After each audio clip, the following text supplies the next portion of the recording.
Hello എല്ലാവർക്കും നമസ്കാരമുണ്ട് കേട്ടോ. എല്ലാവരും സുഖമായിട്ടിരിക്കുന്നു വിശ്വസിക്കുന്നു. നമ്മുടെ ഒരു പുതിയ വീഡിയോ ആയിട്ട് എല്ലാവർക്കും സ്വാഗതം. അപ്പോൾ ഇന്നത്തെ വീഡിയോ തമ്പനിയിൽ കണ്ടപ്പം കുറച്ച് പേർക്കെങ്കിലും മനസ്സിലായിട്ടാവും എന്താണ് കാര്യം എന്ന്. അതാണ് കാര്യം, ഓസ്ട്രേലിയൻ ലിവിങ് എക്സ്പെൻസ്. അപ്പം നമ്മുടെ ഇവിടുത്തെ ലിവിങ് എക്സ്പെൻസിനെ പറ്റി ഒരു വീഡിയോ ഇടാന്ന് വിചാരിച്ചു. എന്ന് പറഞ്ഞാൽ ഒരുപാട് പേര് നമ്മുടെ നാട്ടിൽ നിന്ന് പല രാജ്യങ്ങളോട് മൈഗ്രേറ്റ് ചെയ്യണം അല്ലേ. അപ്പോൾ അതിലൊരു രാജ്യമാണ് ഓസ്ട്രേലിയ. അപ്പം ഓസ്ട്രേലിയയിലോട്ട് വരുമ്പോൾ എത്ര ചിലവ് വരും എന്നുള്ള പല സംശയം ഉണ്ടാവും. ഇപ്പോൾ നമ്മൾ ഒരുപാട് പേര് ഇപ്പം കുറച്ച് പേരെങ്കിലും 95% പേരെങ്കിലും കണക്ക് കൂട്ടും എന്താണ് ഈ രാജ്യത്ത് വന്നു കഴിഞ്ഞാൽ എത്ര ചിലവ് ഉണ്ടാവുന്നത്. ഇതിലേക്ക് മുമ്പ് ഒരു കാര്യം കൂടി പറഞ്ഞിട്ട് പോകാം, അല്ലെങ്കിൽ നിങ്ങൾക്ക് ഒരുപാട് കൺഫ്യൂഷൻ വരും. കാരണം എന്ന് പറഞ്ഞു കഴിഞ്ഞാൽ കൺഫ്യൂഷൻ വേറെ ഒന്നുമല്ല. അപ്പം വീഡിയോ കേട്ടിട്ട് നിങ്ങൾ ഭയങ്കര എക്സ്പെൻസീവ് ആണല്ലോ ഓസ്ട്രേലിയ എന്നുള്ളൊരു ചിന്താഗതി വരാതിരിക്കാൻ വേണ്ടി പറയാം, തെറ്റിദ്ധാരണ വരാതിരിക്കാൻ വേണ്ടി ഞാൻ അതിന് മുമ്പ് പറയുന്ന ഈ കാര്യം. ഓസ്ട്രേലിയ മാത്രമല്ല, അപ്പോൾ പല രാജ്യങ്ങളിലും ഇപ്പം ഭയങ്കര എക്സ്പെൻസീവ് ആണ്. ഇപ്പം ഞാൻ പല രാജ്യങ്ങളിൽ യാത്ര ചെയ്ത ഒരാളായതുകൊണ്ട് എനിക്ക് പെട്ടെന്ന് മനസ്സിലാകും, കമ്പയർ ചെയ്യാൻ പറ്റും. എന്ന് പറഞ്ഞാൽ കോവിഡിന് ശേഷം പല രാജ്യങ്ങളിലും ഞാൻ ഇപ്പോൾ അയർലൻഡ്, UK, യൂറോപ്യൻ രാജ്യങ്ങളിൽ പോയപ്പോൾ ഉള്ള വ്യത്യാസങ്ങൾ മനസ്സിലാക്കാൻ പറ്റുന്നു. 2 പ്രാവശ്യം പോയിട്ടുണ്ട്. അപ്പം മനസ്സിലാക്കാൻ പറ്റും നമുക്ക് എത്ര ചിലവുകൾ മാറുന്നുണ്ടെന്ന്. വേറെ എവിടെ നോക്കേണ്ട, നമ്മുടെ സ്വന്തം നാട്. ഇപ്പം ഞാൻ 10 വർഷം ഓസ്ട്രേലിയ വന്നിട്ട് അപ്പോൾ ഈ 10 വർഷത്തിനുള്ള ഡിഫറൻസ്, നമ്മൾ 10 വർഷം പോലുള്ള ജീവിത ചിലവല്ല ഇപ്പം നാട്ടിൽ. ഓരോ വർഷം കൂടുമ്പോഴും ഞാൻ നാട്ടിൽ പോകുമ്പോഴും നമുക്ക് മനസ്സിലാക്കാൻ പറ്റുന്നുണ്ട് എത്ര വ്യത്യാസം വരുന്നുണ്ടെന്ന്. അപ്പോൾ അതാണ് ഇപ്പോൾ എല്ലാ രാജ്യങ്ങളിലും ജീവിത ചിലവ് കൂടിക്കൊണ്ടിരിക്കുകയാണ്, ലിവിങ് എക്സ്പെൻസ്. അപ്പോൾ അതുപോലെ തന്നെ ഓസ്ട്രേലിയയും കൂടുന്നുണ്ട്. വ്യത്യാസം ഇത്രയേ ഉള്ളൂ. നമ്മുടെ നാടായിട്ട് ഇവിടെ ജീവിത ചിലവ് കൂടുമ്പം അതിനനുസരിച്ച് ശമ്പളം അവിടെ കൂടും. അപ്പം നമുക്കത് ബാലൻസ് ചെയ്യാൻ പറ്റുന്നുണ്ട്. അതാണ് ഈ വ്യത്യാസങ്ങളിൽ ഇവിടെ വരുന്നത്, എനിക്ക് തോന്നിയൊരു കാര്യം.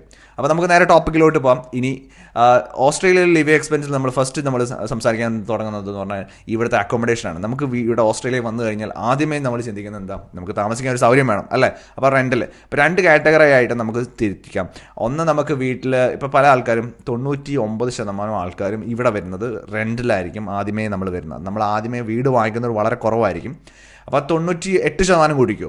എല്ലാം ശതമാനം വെച്ച് ഞാൻ കൂട്ടുന്നതിന് കാരണം എന്ന് പറഞ്ഞാൽ നിങ്ങൾക്ക് ഒരു ഐഡിയ ക്ലിയർ ആയിട്ട് കിട്ടാൻ വേണ്ടിയാണ്. അയർലൻഡിൽ നിന്ന് UK നാട്ടിൽ നിന്നൊക്കെ ഫണ്ട് കൊണ്ടുവന്നിട്ട് ഇവിടെ ഡിപ്പോസിറ്റ് കാണിച്ച് വീടുണ്ടാക്കുന്ന ആൾക്കാരുണ്ട്. അപ്പോൾ അവർക്ക് വേണ്ടി ഞാനത് വേറെ പറയാം. ഇപ്പം ഇവിടെ താമസിക്കുന്ന റെൻറ്റിൽ വരുന്ന ഒരാൾക്കാരാണെങ്കിൽ എത്ര വരും എന്ന് പറയാം. ഇവിടെ ഇപ്പം ഞാൻ താമസിക്കുന്നത് വെസ്റ്റേൺ ഓസ്ട്രേലിയയിൽ പെർത്തിലാണ്. പെർത്തിൽ നിന്ന് ഒരു 30 കിലോമീറ്റർ കഴിഞ്ഞിട്ട് ഒരു റെൻറ്റ് ഞാൻ പറയാം. സിറ്റിയിലോട്ട് കുറച്ചുകൂടി റെൻറ്റ് കൂടുതലാണ്. ഏറ്റവും കൂടുതൽ മലയാളികൾ താമസിക്കുന്ന ഒരു സ്ഥലം എന്ന് പറഞ്ഞാൽ ഒരു 30 കിലോമീറ്റർ ഇപ്പുറത്താണ്. കുറച്ച് ശതമാനം ആൾക്കാരും സിറ്റീൻ്റെ അടുത്തോട്ടൊക്കെ താമസിക്കുന്നുണ്ട്. അപ്പോൾ ഞാനൊരിപ്പം പറയുവാണെങ്കിൽ ഇപ്പോൾ ഇവിടെ ആവറേജ് ഒരു റെൻറ്റ് മാർക്കറ്റ് ഇപ്പോൾ ഭയങ്കരമായിട്ട് കയറിക്കൊണ്ടിരിക്കുകയാണ്. ഇപ്പോൾ ഒരു പെർത്തിൽ നിന്ന് ഒരു 30 കിലോമീറ്റേഴ്സ് വരുമ്പോൾ $600 പെർ വീക്ക് വരും. ഇവിടെ വീക്ക്ലിയാണ് റെൻറ്റ് കൊടുക്കുന്നത്. അപ്പോൾ വീക്ക്ലി $600 എന്ന് പറയുമ്പോൾ നമുക്ക് ഇവിടെ ഒരു വീടെന്ന് പറയുമ്പോൾ നമുക്ക് കിട്ടുന്ന റെൻറ്റിൽ എന്ന് പറഞ്ഞാൽ നമ്മൾ വീട്ടിൽ റെൻറ്റ് കൊടുക്കണം, യൂട്ടിലിറ്റി ബില്ല് കൊടുക്കണം, എല്ലാം കൊടുക്കണം. വീട്ടിൽ ഇതൊന്നും കവർ ആവത്തില്ല. അപ്പോൾ റെൻറ്റ് മാത്രമാണ് ഞാൻ ഈ പറയുന്നത്. അപ്പോൾ ഒരു $600 ആവറേജ് ഒരു വീടിന് ഇവിടെ മിനിമം സ്റ്റാർട്ടിങ് കേട്ടോ. അപ്പം 600 കൂടും. ഒരു 3 ബെഡ്റൂമാണ്. 3x1 എന്ന് പറയുമ്പോൾ 3 ബെഡ്റൂമും ഒരു ബാത്റൂമും ഉള്ളൊരു വീടിനുള്ള റെൻറ്റാണ് ഞാൻ ഈ പറഞ്ഞിരിക്കുന്നത്. അപ്പോൾ നമുക്കൊരു മാസം ഒരു $2,400 നമുക്ക് റെൻറ്റായിട്ട് നമുക്ക് മാറ്റി വെക്കേണ്ടി വരും. പിന്നെ സിറ്റിയിലോട്ട് അങ്ങോട്ട് അടുത്തോട്ട് പോകുന്നതനുസരിച്ച് നമ്മുടെ റെൻറ്റ് കൂടിക്കൊണ്ടിരിക്കും. 1,500 ആവും, 2,000 ആവും പെർ വീക്ക് അങ്ങനെയൊക്കെ വരും. അതിനനുസരിച്ച് വീടിൻ്റെ സൗകര്യങ്ങളും കൂടും. ഇതൊരു ആവറേജ് ഒരു പഴയ ഒരു വീടിൻ്റെ റെൻറ്റാണ് ഞാൻ ഈ പറഞ്ഞത്. പിന്നെ അടുത്തെന്ന് പറഞ്ഞു കഴിഞ്ഞാൽ അടുത്ത ലിവിങ് എക്സ്പെൻസ് ആയിട്ട് കാണുന്നതെന്ന് പറഞ്ഞു കഴിഞ്ഞാൽ വീട് വാങ്ങിക്കുന്ന ഒരാൾക്കാരാണെങ്കിൽ, അപ്പോൾ ഒരു വീട് വാങ്ങിക്കണം ചിന്തിക്കുക. അപ്പോൾ വീട് വാങ്ങിക്കുന്ന ഒരാൾക്കാണെങ്കിൽ അതിന് മോർഗേജ് അടക്കണം. മോർഗേജ് എന്ന് പറഞ്ഞാൽ ഡിഫറെൻറ്റ് കാറ്റഗറിയാണ്. ഒരു വീട് എന്ന് പറഞ്ഞാൽ ഇവിടെ ഒരു ആവറേജ് വീട് 30 കിലോമീറ്റർ റേഡിയസിൽ ഏറ്റവും കൂടുതൽ മലയാളി കമ്മ്യൂണിറ്റീസ് ഉള്ളൊരു ഏരിയ എന്ന് പറഞ്ഞാൽ പെർത്തിൽ PR ക്വാർട്ടേഴ്സും ഹാരിസ്ഡെയിലും പിന്നെ വില്ലിംഗ്ടൺ ഒക്കെയാണ്. ഇപ്പം ഹാരിസ്ഡെയിലും PR ക്വാർട്ടേഴ്സ് നോക്കുവാണെങ്കിൽ 1 million ആണ് സ്റ്റാർട്ടിംഗ് പ്രൈസ് ഒരു വീട് വാങ്ങിക്കണത്. ഒരു ആവറേജ് വീട് വാങ്ങിക്കണത് നല്ല ഡീസൻറ്റ് സൈസ് ഹൗസ് ആണെങ്കിൽ ഒരു $1 million എന്ന് പറഞ്ഞാൽ 1 million എന്ന് പറയുമ്പോൾ ഏകദേശം നാട്ടിൽ ഒരു 5.5 കോടി രൂപ മിനിമം ഒരു വീട് വാങ്ങിക്കണം അടക്കം. ഒരു നല്ലൊരു ഡീസൻറ്റ് സൈസ് വീട് 4 ബെഡ്റൂം റൂമും പിന്നെ ഒരു 2 ബാത്റൂമുള്ളൊരു വീടിന് ഈ റേഞ്ച് വരും. പിന്നെ ലാൻഡ് സൈസ് എന്ന് പറയുമ്പോൾ നാട്ടിൽ എന്ന് പറയുമ്പോൾ സെൻറ്റാണല്ലോ വരുന്നത്. അപ്പം ഒരു 12 സെൻറ്റ് സ്ഥലമായിരിക്കും. എന്നൊരു അതിൻ്റെ മേലോട്ട് നമുക്ക് സ്ഥലം വാങ്ങിക്കാം. അപ്പം ഇങ്ങനത്തെ സബർബിലൊക്കെ ഒരു ചെറിയ സ്ഥലങ്ങളായിരിക്കും. 12 സെൻറ്റ് സ്ഥലവും 13 സെൻറ്റ് സ്ഥലം അങ്ങനെയൊക്കെ ആയിട്ടാണ് അതിന് പറയുന്നത്. 500 സ്ക്വയർ മീറ്റർ ആയിരിക്കും ഞാൻ പറയുന്നത്. ഒരു 1 million റേഞ്ച് സ്റ്റാർട്ടിങ്. അപ്പോൾ നമുക്കൊരു ഇവിടെ പറയുന്ന മോർഗേജ് റീപേയ്മെൻറ്റ് എന്ന് പറയുമ്പോൾ നമുക്ക് അതിൻ്റെ ടൂളുണ്ട്. നിങ്ങൾക്ക് ഗൂഗിൾ ചെയ്താൽ കിട്ടും. എല്ലാ ലെൻഡേഴ്സിനും ടൂൾസ് ഉണ്ട്, കാൽക്കുലേറ്റർ ഉണ്ട്. ആ കാൽക്കുലേറ്റർ നമുക്ക് ചെയ്താൽ നമുക്ക് എത്ര മാസം അടവ് വരുന്ന റഫ് ഫിഗർ ആകാം. ഇപ്പോൾ ഒരു 1 million ഒരു വീട് വാങ്ങിക്കുകയാണ് റഫ് എസ്റ്റിമേറ്റ് എന്ന് പറയും മന്ത്ലി നമുക്കൊരു ഡിപ്പോസിറ്റ് ഇല്ലാതെ നടക്കത്തില്ല. ഡിപ്പോസിറ്റ് നമുക്ക് 20% ഡിപ്പോസിറ്റ് ആണെങ്കിൽ ലണ്ടൻ മോർഗേജ്. അതിനെപ്പറ്റി ഞാൻ ഡീറ്റെയിൽ ആയിട്ട് വീഡിയോ ഇടുന്നുണ്ട്. എന്ന് പറഞ്ഞാൽ വീട് വെക്കുക എന്ന് പറഞ്ഞാൽ ഒരു എളുപ്പമുള്ളൊരു കാര്യമല്ല, ഒരുപാട് കാര്യങ്ങൾ അറിയണം.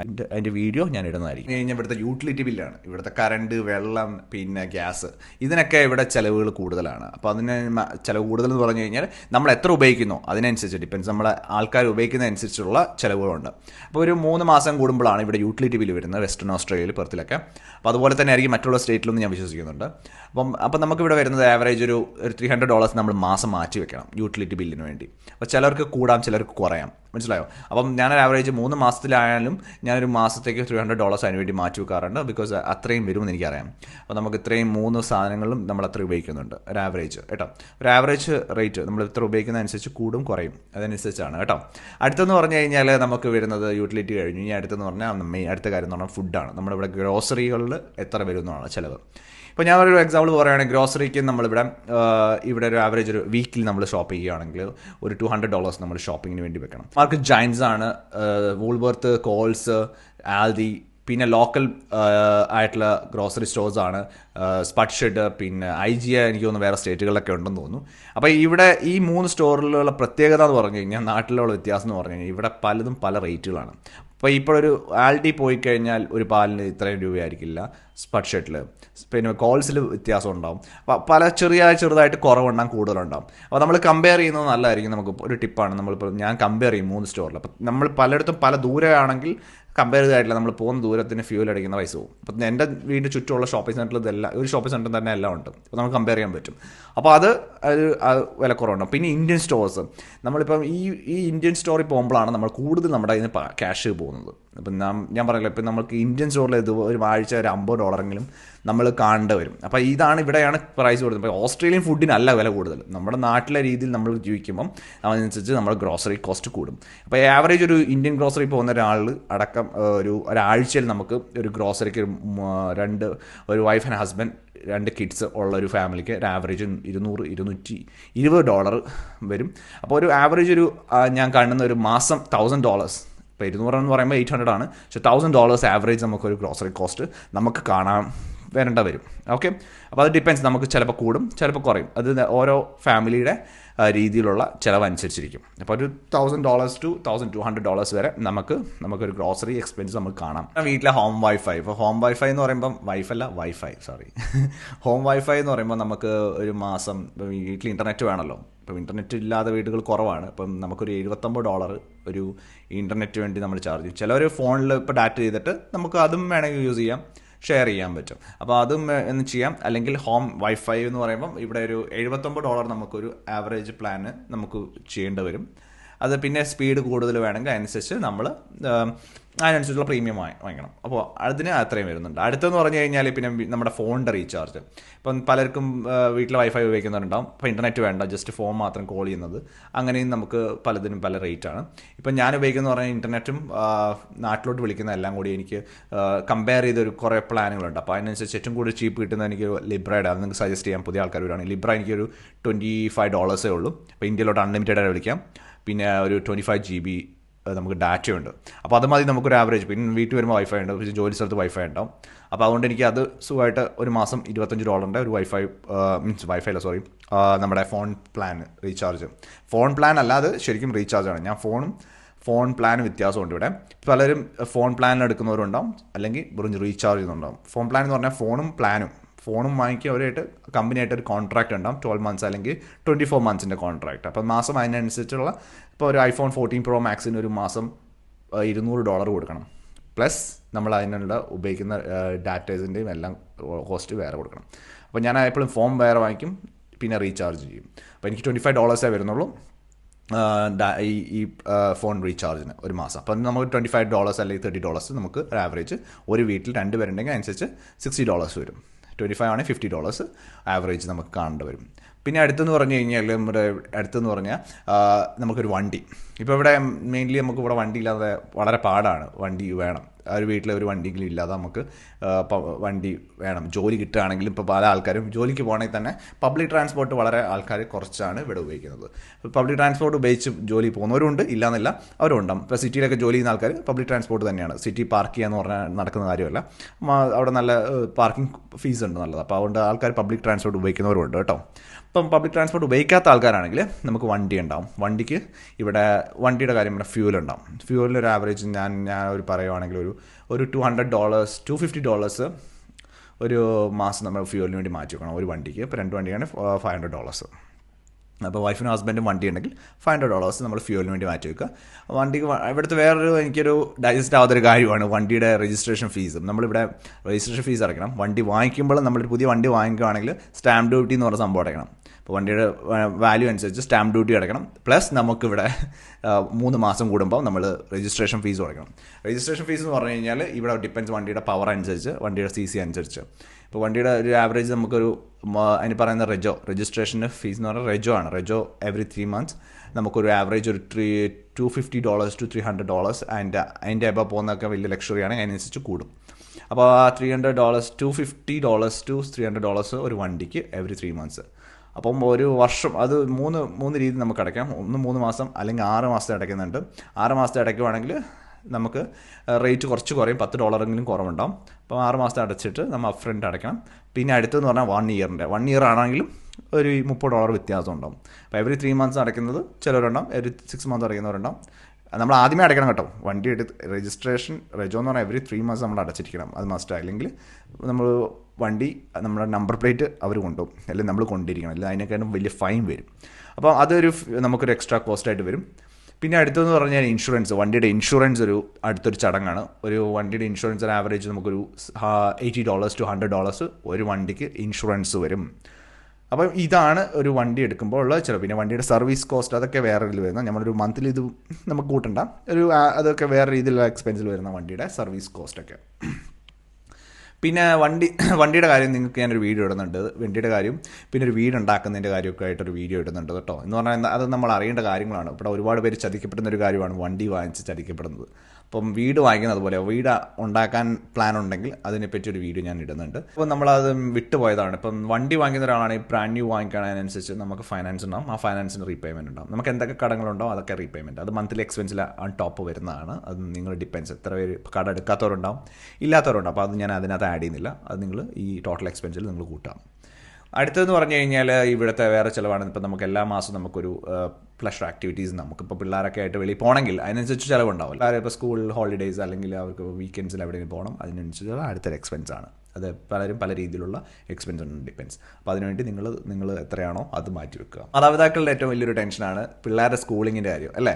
അപ്പോൾ അതിനകത്ത് 2 കാറ്റഗറി വരുന്ന പ്രൈവറ്റും പബ്ലിക്കും. ഇപ്പോൾ പ്രൈവറ്റ് എന്ന് പറയുമ്പോൾ കാത്തലിക് സ്കൂൾസാണ് കൂടുതൽ, പബ്ലിക് എന്ന് പറയുമ്പോൾ ഗവൺമെൻറ് ആണ്. അപ്പം ഇവിടെ 2നും വരുന്നുണ്ട്. അപ്പം 2ലെന്ന് പറഞ്ഞാൽ PR ഉള്ളവർക്കാണെങ്കിൽ പബ്ലിക് ഫ്രീ ആണ്. PRും സിറ്റിസൺസും ഉള്ളവർക്ക് പബ്ലിക് ഫ്രീ ആണ്. പ്രൈവറ്റ് എന്ന് പറഞ്ഞാൽ സിറ്റിസൺ ആണെങ്കിൽ PR ആണെങ്കിൽ അവർ പേ ചെയ്യണം. ഒരു ആനം നമുക്ക് ഇത്രയൊരു സെർട്ടൺ എമൗണ്ട് അടയ്ക്കണം. അത് നമ്മൾ എത്രയാണെന്നുള്ളത് ഡിപ്പെൻസ് സ്കൂൾ അനുസരിച്ചിരിക്കും. ഇപ്പോൾ എൻ്റെ ഒരു അറിവ്, ഞാനിപ്പോൾ എൻ്റെ അടുത്തൊരു സ്കൂളിൻ്റെ കണക്ക് പറയുകയാണെങ്കിൽ ഒരു കിൻഡൽ ഗാർഡനിലോട്ട് ഒരു കൊച്ചിന് $2000 ഫ്രം ഒരു വർഷത്തേക്ക്. അപ്പോൾ അതിനനുസരിച്ച് അവരുടെ ആക്ടിവിറ്റീസ് കോസ്റ്റ് വേറെ ഉണ്ടാവും. അതൊക്കെ നമ്മൾ പോക്കറ്റിൽ നിന്ന് കൊടുക്കണം. പബ്ലിക്കിലാണെങ്കിൽ നമ്മൾ ആക്ടിവിറ്റിക്ക് ഫീ അടയ്ക്കേണ്ടി വരും. അല്ലാതെ മറ്റേ സ്കൂളിങ്ങിന് ഫീസ് ഇല്ല.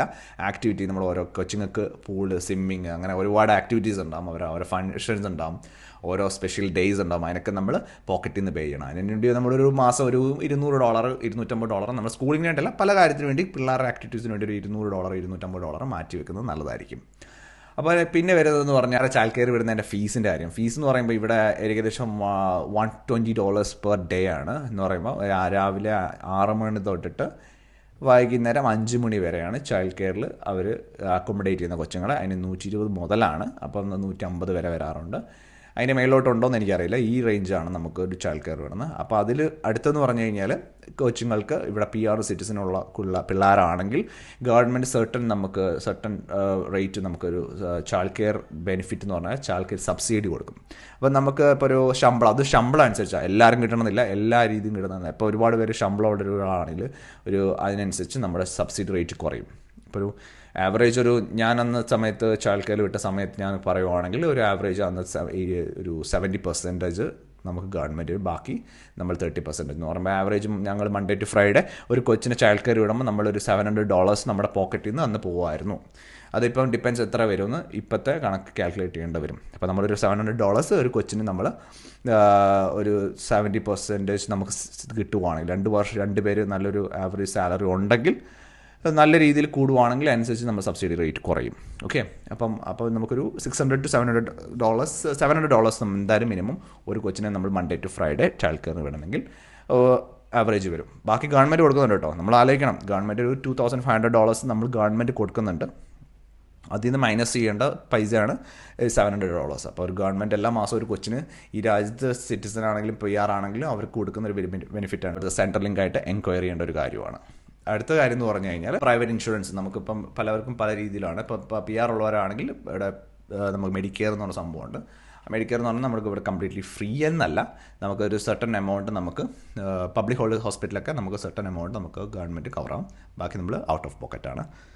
പിന്നെ പണ്ട് ബൾക്ക് ബില്ലായിട്ടെല്ലാം കവറായിരുന്നു. ഇപ്പോൾ പുതിയ നിയമം അനുസരിച്ച് നമ്മൾ ഇപ്പോൾ ഒരു GP ആണെങ്കിൽ ജനറൽ പ്രാക്ടീഷണർ എന്ന് പറയുന്ന സാധാരണ ഡോക്ടറെ കാണാൻ പോകണമെങ്കിൽ ഇത്രയും 1% നമ്മൾ നമ്മുടെ പോക്കറ്റിൽ നിന്ന് കൊടുക്കണം.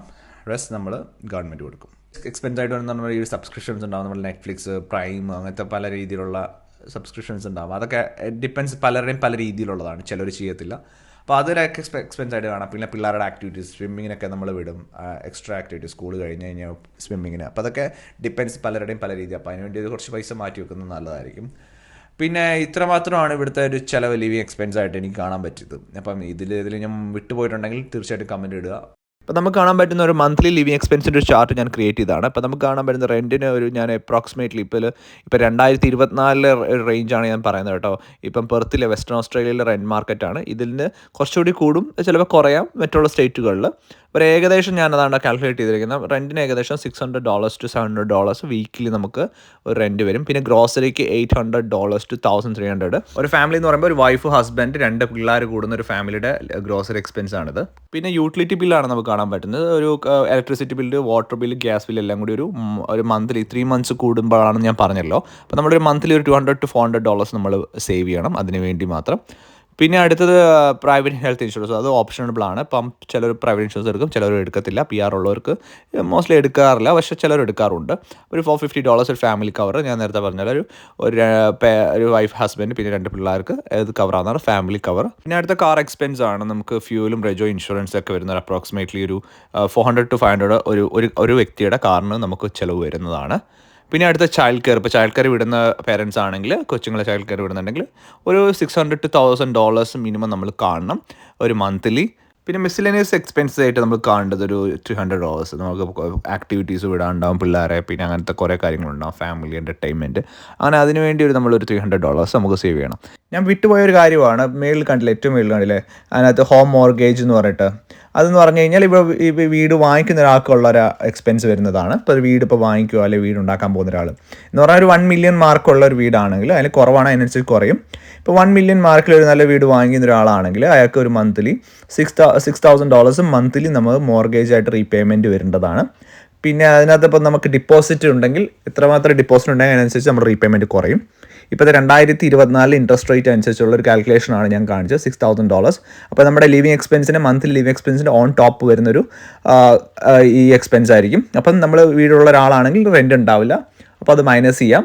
അപ്പോൾ ഈ മോർഗേജ് അതിനകത്ത് ആഡ് ചെയ്യാം. പിന്നെ ഒരു അഡീഷണൽ എക്സ്പെൻസ് നമ്മൾ വീട് വാങ്ങിക്കുന്ന ആൾക്കാർക്ക് വരുന്ന ഒരു എക്സ്പെൻസ് ആണ്. നമ്മുടെ വാട്ടർ കോർപ്പറേഷൻ്റെ സർവീസ് കോസ്റ്റ് ഉണ്ടാവും. പിന്നെ നമ്മുടെ വീടിനുള്ള ഇൻഷുറൻസ് ഉണ്ടാവും. അതിൽ ഇപ്പം വേണമെങ്കിൽ എടുക്കാം, വേണ്ടാത്തവർ എടുക്കത്തില്ല. പക്ഷേ കൂടുതൽ ആൾക്കാരും വീടിൻ്റെ ഇൻഷുറൻസ് എടുക്കും.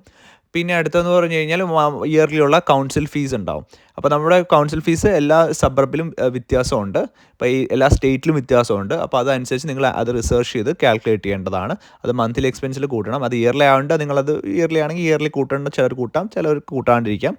പിന്നെയുള്ളത് ഈ വാട്ടർ കോർപ്പറേഷൻ എന്ന് പറഞ്ഞത് 3 മാസം കൂടുമ്പോൾ വരുന്ന വാട്ടർ ബില്ലിൻ്റെ കൂടെ വരുന്നത് ഒരു സർവീസ് കോസ്റ്റാണ് വാട്ടർ കോർപ്പറേഷൻ്റെ. പിന്നെ ഇൻഷുറൻസ് എല്ലാം മന്ത്ലി ഉള്ളതാണ്, വീടിൻ്റെ ഇൻഷുറൻസ്. നമ്മൾ ഈ മൊത്തം എക്സ്പെൻസ് കാൽക്കുലേറ്റ് ചെയ്യുമ്പോൾ നമുക്ക് കിട്ടുന്ന ഒരു ഫിഗറാണ് $4,700 to $5,400 എന്ന് പറയുമ്പം ഇത് നമുക്ക് എങ്ങനെ വേണമെങ്കിലും കൂട്ടാം, കുറയ്ക്കാം. ഇത് നമ്മളൊരു ആവറേജ് എക്സ്പെൻസ് ആണ് നമ്മളിപ്പം ഇന്നത്തെ വീഡിയോയിൽ സംസാരിച്ചത്.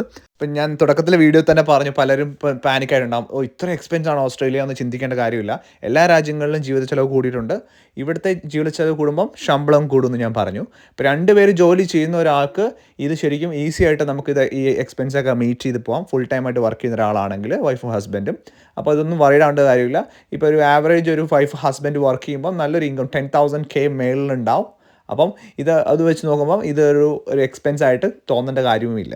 ഈ വീഡിയോയ്ക്ക് ശേഷം ഞാൻ ആഗ്രഹിക്കുന്ന ഒരു പുതിയ വീഡിയോ എന്ന് പറഞ്ഞു കഴിഞ്ഞാൽ ഓസ്ട്രേലിയയിൽ വരുന്ന ആൾക്കാർക്ക് എങ്ങനെ നമുക്കൊരു വീട് ഉണ്ടാക്കാം, എത്ര നാൾ നമ്മൾ ജോലി ചെയ്ത് നമുക്ക് സേവിങ് കൊണ്ട് നമുക്കൊരു വീട് ഉണ്ടാക്കാം, പിന്നെ എങ്ങനെയാണ് ഇവിടെ ഒരു വീട് ഉണ്ടാക്കാനുള്ള അതിൻ്റെ പ്രൊസീജിയേഴ്സും നമുക്ക് എങ്ങനെയാണുള്ള സ്റ്റെപ്പ് ബൈ സ്റ്റെപ്പ് ആയിട്ടുള്ള ഒരു ഡീറ്റെയിൽ വീഡിയോ ഞാൻ ഇടുന്നുണ്ട്. ഈ വീഡിയോ മൊത്തം കണ്ടിട്ട് ഇനി സംശയമുള്ളവരുണ്ടാവും, വറീഡാവേണ്ട കാര്യമില്ല കേട്ടോ. എൻ്റെ ഇൻസ്റ്റയുടെ ലിങ്ക് ഞാൻ ഡിസ്ക്രിപ്ഷൻ ബോക്സിൽ കൊടുക്കുന്നുണ്ട്. എൻ്റെ ഇൻസ്റ്റ വഴി നിങ്ങൾക്ക് എന്നെ കോൺടാക്ട് ചെയ്യാം. ഇൻസ്റ്റാഗ്രാമിൽ ഞാൻ സമയമുള്ളതുപോലെ റെസ്പോണ്ട് ചെയ്യുന്നതായിരിക്കും. അറിയാം, ഞാൻ ഇഗ്നോർ ചെയ്യാറില്ല കേട്ടോ. വലിച്ചു കഴിഞ്ഞ് എനിക്ക് തോന്നി കേട്ടോ, ക്ഷമിക്കുക ബോറടിച്ചിട്ടുണ്ടെങ്കിൽ. പിന്നെ ഇന്നത്തെ വീഡിയോ ഇഷ്ടപ്പെട്ടാൽ ലൈക്ക് ചെയ്യുക, ഇഷ്ടപ്പെട്ടാൽ ഡിസ്ലൈക്ക് ചെയ്യുക. പിന്നെ നമ്മുടെ ചാനൽ ആദ്യമായിട്ട് കാണുന്നവർക്ക് കൂടി പറയാം, ഇതൊരു ട്രാവലിംഗ് ചാനലാണ്. പല രാജ്യങ്ങളും ഞാൻ യാത്ര ചെയ്തിട്ടുണ്ട്, യാത്ര ചെയ്യാൻ പോകുന്നു. ഓസ്ട്രേലിയയുടെ കുറേ കാര്യങ്ങൾ, ഇൻഫോർമേറ്റീവ് ആയിട്ടുള്ള കാര്യങ്ങൾ, വിസയുടെ കാര്യങ്ങളും, പിന്നെ എങ്ങനെ വന്ന് നമ്മുടെ അടുത്തേക്ക് ഞാൻ പറഞ്ഞ എക്സ്പെൻസ്, ഇതുപോലുള്ള ഇൻഫോർമേറ്റീവ് ആയിട്ടുള്ള കാര്യങ്ങൾ നമ്മുടെ ചാനൽ ഇടുന്നതാണ്.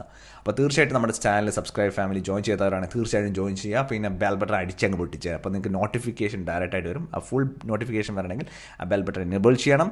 അടുത്തൊരു വീഡിയോ ആയിട്ട് നിങ്ങളുടെ മുമ്പിൽ ഞാൻ വരുന്നവരെ പാക്കലാം.